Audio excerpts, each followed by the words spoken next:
বানিয়েছে না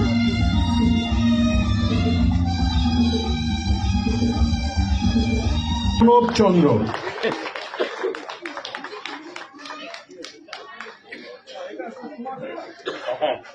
বলুন না কথা বালিদা বলছে আমাকে একটা স্পিচ লিখে দিয়েছে না ওটা মুখস্থ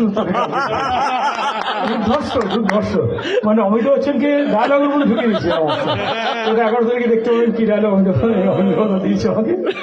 ঠিক আছে, সবাইকে বললাম আসবেন এবং আশীর্বাদ করুন যেন মুখরচক আরো এগিয়ে নিয়ে দেবে আমার ছেলে। Thank you. আমরা মূলত দুপুরি গান শুনবো, ওনারা খুব সঙ্গীত ভালোবাসে, গান আচ্ছা এরকম চলে এসো।